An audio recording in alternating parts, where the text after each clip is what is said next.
যে কোনো গণ অভ্যুত্থানোত্তর পরিস্থিতিতে, বিপ্লবোত্তর পরিস্থিতিতে দেশে একটা অসহিষ্ণু অবস্থা থাকে।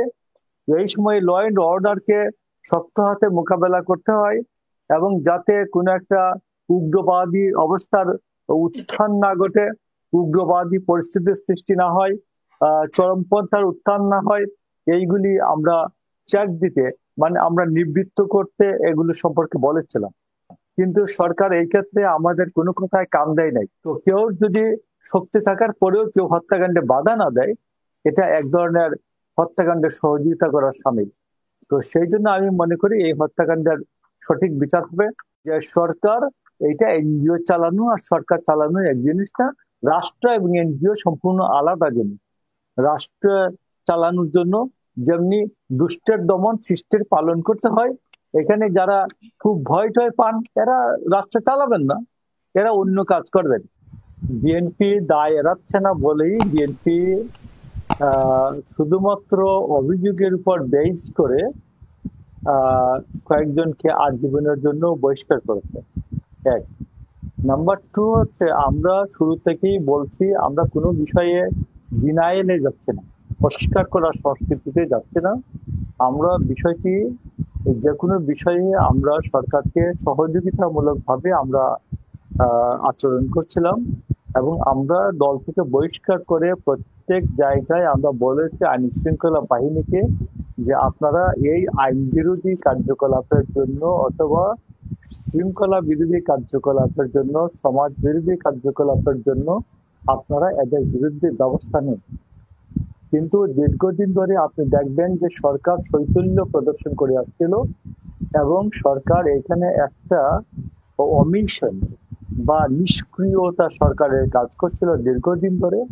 আপনি দেখবেন যে এই নিষ্ক্রিয়তার কারণে আমি গত সতেও আপনার এখানে বারবার বলছিলাম, এবং বাংলাদেশের বিভিন্ন মেইন স্ট্রিম মিডিয়াতে আমি গত 1 তারিখ থেকে 7 তারিখের মধ্যে প্রথম 7 দিনে 9টা শোতে আমি এক জায়গায়, সবাই আমাকে বলছে আপনি একটাই বলতে শুনছেন। আমি বলছিলাম যে মব ভায়োলেন্সটা, এটা বন্ধ করা উচিত গভর্নমেন্টের।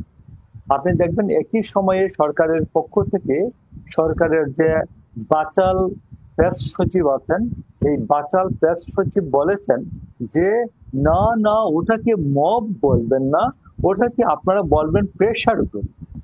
আর দীর্ঘদিন যে সরকারের যে তথ্য সচিব গর্তে লুকিয়েছিলেন, তিনি গর্ত থেকে বের হলেন যেদিন, সেই দিন তিনিও বললেন, এবং জামাতের থেকে যে আমির তিনিও বললেন একসাথে যে ছাত্র জনতাকে মব বলবেন না, ছাত্র জনতাকে মব বলবেন না, এটা সমীচীন না, ছাত্র জনতাকে মব বলবেন না।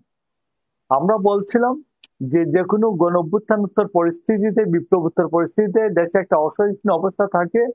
এই সময় ল এন্ড অর্ডারকে শক্ত হাতে মোকাবেলা করতে হয়, এবং যাতে কোনো একটা উগ্রবাদী অবস্থার উত্থান না ঘটে, উগ্রবাদী পরিস্থিতির সৃষ্টি না হয়, চরমপন্থার উত্থান না হয়, এইগুলি আমরা চেক দিতে, মানে আমরা নিবৃত্ত করতে এগুলো সম্পর্কে বলেছিলাম। কিন্তু সরকার এই ক্ষেত্রে আমাদের কোনো কথায় কান দেয় নাই। আপনি দেখবেন বরঞ্চ সরকার এই মবকে উস্কে দিয়েছে, বলছে মব নাকি প্রেশার গ্রুপ। বলেছে সরকার বোর্ডের আরেক উপদেষ্টা বলেছেন মব নাকি বিপ্লবী ছাত্র জনতা। তো এটা হচ্ছে যে সুহাগ হত্যাকাণ্ডটা, এটা আমি নিশ্চয়ই খুব হৃদয় বিদারক। কিন্তু সোহাগের সম্বন্ধে, যেহেতু তিনি মৃত্যুবরণ করেছেন, তার সম্বন্ধে কোনো অভিযোগ থাকলেও আমি আর বলতে রাজি নই। আমি বলবো যে এই ঘটনাটিতে যারা জড়িত তাদের দৃষ্টান্তমূলক শাস্তির ব্যবস্থা করা হোক। এখনো তার বাচ্চারা বলেছে যারা জড়িত এই ঘটনার সাথে প্রত্যক্ষভাবে, এরকম 3জনকে অ্যারেস্ট করা হয় নাই, এই 3জনকে সহ অ্যারেস্ট করবে। এবং এই ঘটনার সাথে জড়িত রবিন নামে একজন স্বীকারোক্তি দিয়েছে, সে হত্যাকাণ্ডের সাথে জড়িত ছিল। আমি মনে করি এই বিষয়টি, আমার মনে হয় খুব দ্রুত যে হত্যাকারীদের চিহ্নিত করা যাবে, এবং তাদেরকে দৃষ্টান্তমূলক শাস্তির আওতায় আনা যাবে, এবং বাংলাদেশের গভর্নমেন্ট, বিচার বিভাগ, সবাই মিলে একটা দৃষ্টান্তমূলক শাস্তির ব্যবস্থা করবেন, যাতে নেক্সট টাইম, আমি তো মনে করি এই রকম যে অন রেকর্ড যে ঘটনাটি, এই রেকর্ড এর ঘটনাটি সম্পর্কে আগামী 15 দিনের মধ্যে বিচারের মধ্যে যাওয়া সম্ভব, এবং 7 দিনের মধ্যে আহ 7 দিনের মধ্যে এটা চার্জশিট হতে পারে, অভিযোগপত্র দাখিল হতে পারে। এখানে ব্যারিস্টার সাহেব আছেন, এবং নেক্সট 7 ডেজ এর মধ্যেই আহ, বিচার কার্য শুরু করা যেতে পারে, এবং খুব দ্রুত বিচার কার্য শুরু করে, যেহেতু সবকিছু অন রেকর্ড আছে। জি। এবং আপনি দেখবেন যে এইখানে অন্য একটা বিষয় আমি বলি, যে হুম। এই যে ভিডিও গুলো করা হয়েছে, যে নিখুঁত অ্যাঙ্গেল থেকে করা হয়েছে, যে বোঝা যাচ্ছে ক্যামেরাম্যান মনে হয় পূর্ব থেকে জানতেন এখানে এরকম একটা ঘটনা ঘটবে, কিন্তু এতগুলো লোক এত সুন্দর করে এত অ্যাঙ্গেল থেকে ভিডিও পাওয়া গেল, কিন্তু এতগুলো লোক কেউ এগিয়ে এলো না এই হত্যাকারীদেরকে নিবৃত্ত করতে, হত্যাকারীদেরকে থামানোর জন্য কারো কোনো চেষ্টা দেখা গেল না। আমার মনে হয় এই যে আপনি জিজ্ঞেস করেন যে ব্যারিস্টারকে, একটা আশরাফকে, যে অমিশন ইজ অলসো একটা criminal offence. Omission, action and omission দুইটাই ক্রিমিনাল অফেন্স। তো কেউ যদি শক্তি থাকার পরেও কেউ হত্যাকাণ্ডে বাধা না দেয়, এটা এক ধরনের হত্যাকাণ্ডে সহযোগিতা করার সামিল।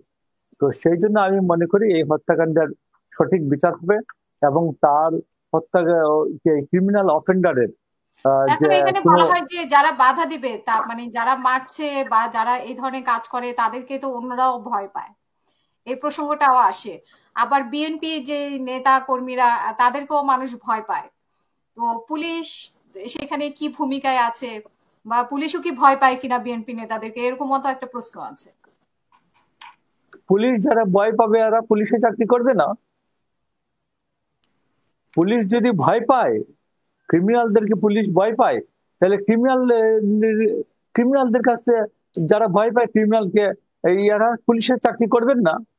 আপনার মনে আছে যে নিশ্চয়ই, যে জিয়াউর রহমান 1 ডিভিশন সৈন্য থেকে 5 ডিভিশন সৈন্য তৈরি করেছিলেন মাত্র 3.5 বছরের মধ্যে। ঢাকা মেট্রোপলিটন পুলিশ তৈরি করেছিলেন, ঢাকা মেট্রোপলিটন পুলিশ অর্ডিন্যান্স তৈরি করেছিলেন আপনি। এই কারণে আমি আপনাকে বলছি যে সরকার, এটা এনজিও চালানো আর সরকার চালানো এক জিনিস না। রাষ্ট্র এবং এনজিও সম্পূর্ণ আলাদা জিনিস। রাষ্ট্র চালানোর জন্য যেমনি দুষ্টের দমন শিষ্টের পালন করতে হয়, এখানে যারা খুব ভয় টয় পান এরা রাষ্ট্র চালাবেন না, এরা অন্য কাজ করবেন।